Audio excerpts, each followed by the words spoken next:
Hello everyone. As I said before, I'm looking for giving you some interesting ways that you can checkmate your opponent.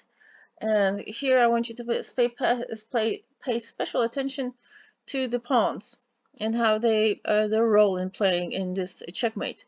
Again, this is only 10 moves, and this was a game played between Kraff and Lugatsch in Berlin in 1937. Now, they're not as well known, but it's the point that I'm trying to get across, showing you the different ways you can checkmate somebody, and choosing shorter games.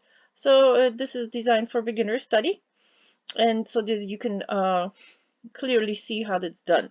Like I say, like tippy toe into the ocean of chess. So here we go. We start with e4, e6. Okay, e6 is considered the French defense. As you can see, this lovely Lichess tells you what it is about. I'm not going to read that whole thing to you. Just stop the video and you can read it yourself. Then we go to d4 and d5.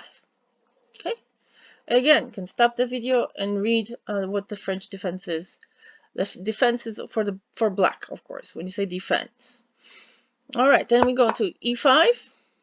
It's called the advanced variation, and c5. All right, look at the pawn structure here. Okay, look at the pawn structure. What will a white do next? He goes out with his queen. Then black takes on d4. Knight goes out, attacking the d4 square. We have f5 attacking the queen. You see, you don't want the queen out too early, but let's see what the white does. The queen moves back, but still is on the g file. Knight to c6.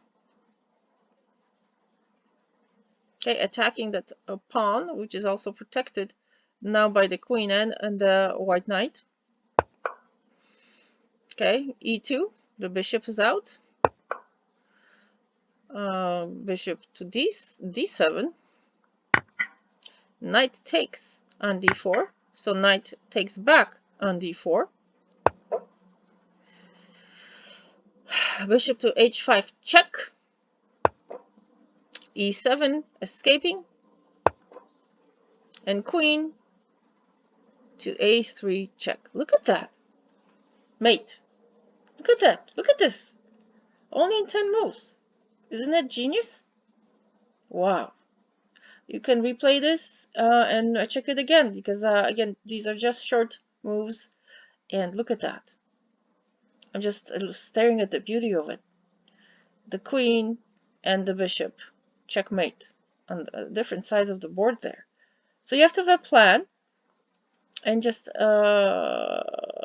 engineer that plan in such a way that your opponent has to do what you want, not what they want. It's like arm wrestling. Who's gonna do whose bidding? It is like the weather of Texas. If you ever lived in Texas, it's like Texas weather. And morning could be hot, later could be hailing and storms, and then it could be hot again or whatever.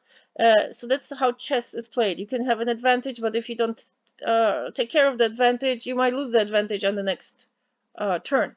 So you really have to have a lot of practice and look at all these games and memorize certain patterns. And it is a building up of a pyramid, kind of like, you know, the final product. So do not beat yourself up if you're not winning in the beginning. You're going to lose more games than you're going to win. But each game that you lose, you're going to learn something from it. And then your mind will remember this. And next time you're in such a similar position, you'll have a better way of getting out of it. Do you see what I'm saying? So you have to play games. You just have to play games. And by playing games and studying your puzzles and studying grandmaster games and studying games like I'm giving to you, you can improve your game in no time. Thank you so much for watching. Take care, hit like and subscribe for more content. Au revoir.